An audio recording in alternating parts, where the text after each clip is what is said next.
Hi guys, it's Amy here and today I bring you my November TBR.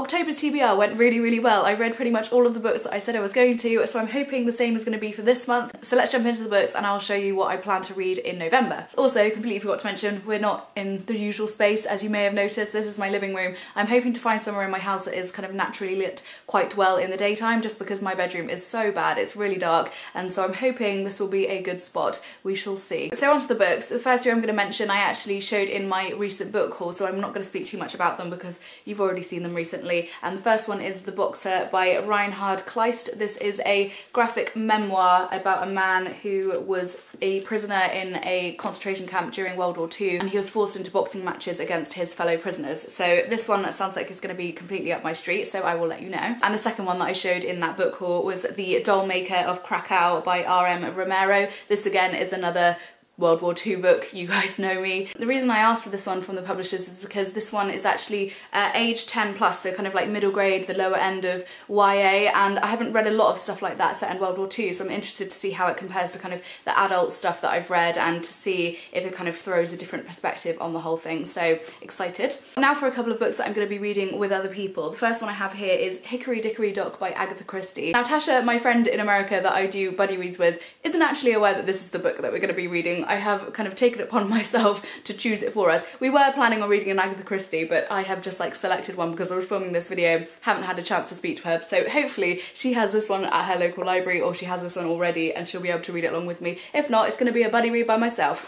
I feel like I haven't read any Agatha Christie in a while, and I feel like kind of winter, autumn time is the perfect time to read these kind of books, and it's actually quite a short one, so I'm hoping it's going to be good. Hercule Poirot is my favourite Agatha Christie character, so I'm super excited for this one. Hopefully it will be a quick and enjoyable read. And this one here I'm going to be reading with my friends Lydia and Lucy in our little book club we have, and this is My Grandmother Sends Her Regards and Apologies by Fredrik Backman. This one is based around a grandmother-granddaughter relationship, and I believe the grandmother kind of disappears and she leaves a series of letters apologising for the wrongs that she's done in her life, and then the granddaughter kind of goes on a bit of an adventure to kind of discover what this all means and kind of learns a lot of stuff about her grandmother and herself at the same time. So I'm looking forward to this one. So I think that sounds pretty interesting, and it sounds like one that would be quite good for a little kind of book club, and we'll have lots of things to discuss about, hopefully. So one of the reading challenges that I set myself this year was to read all of the novels from both Shirley Jackson and Helen Oyeyemi. I'm trying to catch up with that at the moment, and I am nearly there. The only ones I have left are Boy Snow Bird by Helen Oyeyemi, and then We Have Always Lived in the Castle by Shirley Jackson, which I'm hoping to get round to this month. I have already read We Have Always Lived in the Castle a couple of years ago and really enjoyed it, and I'm hoping I'm going to have the same experience with it. I'm going to be so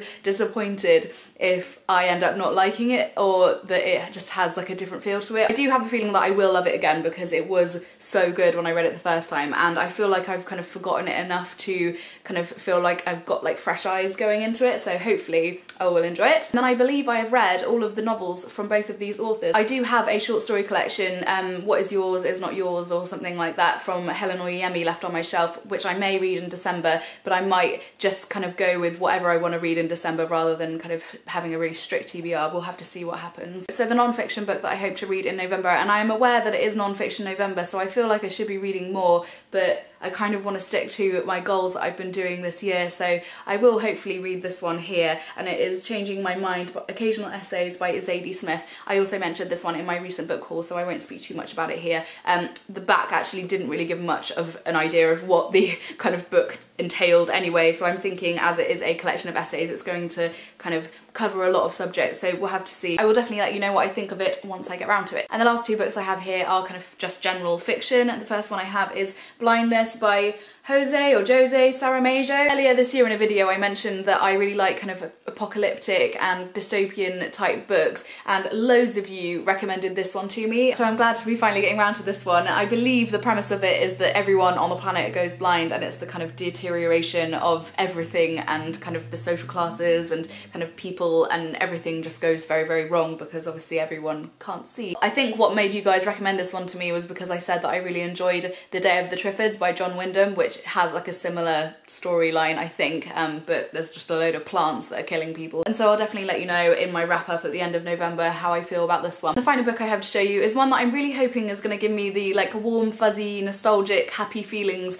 that I kind of like at this time of year, and that is The Golden Fool by Robin Hobb. This is the second book in the Tawny Man trilogy. I read the first book earlier this year and I gave it 5 stars. I absolutely adored it. It was so good, and I can't believe I haven't picked this one up yet. Like I keep looking at it on my shelf and it's just so big, and then I think, oh no, there's other books I like want to read, and so I've been picking up everything else apart from this one. But I know that this one is going to give me like a really happy feeling, and so I'm definitely hoping to pick this one up this month. That's why I've kind of chosen like a load of other books that are slightly shorter, because I want to be able to get through this beast as well. I can't really tell you what this one is about because if you haven't read all the other trilogies then it's not much use to you, but Robin Hobb writes fantastic fantasy books. Her characters are incredible, the world is incredible, and these books, all the trilogies so far, are all in the same world, and so it's just, you feel like you're just going back to people you know, like, you know, that kind of returning to Hogwarts kind of feeling. That's exactly what I get with these, so it's really, really nice. So hopefully we will get to it this month. So there we are, those are all the books that I hope to read in November. Let me know down below if you've read any of them and what you thought. What do you hope to read in November? Come chat to me in the comments. As always, I will leave links to Facebook, Tumblr, Twitter, everything I've mentioned today down below. I hope you're all having a fantastic day and I will see you soon. Bye!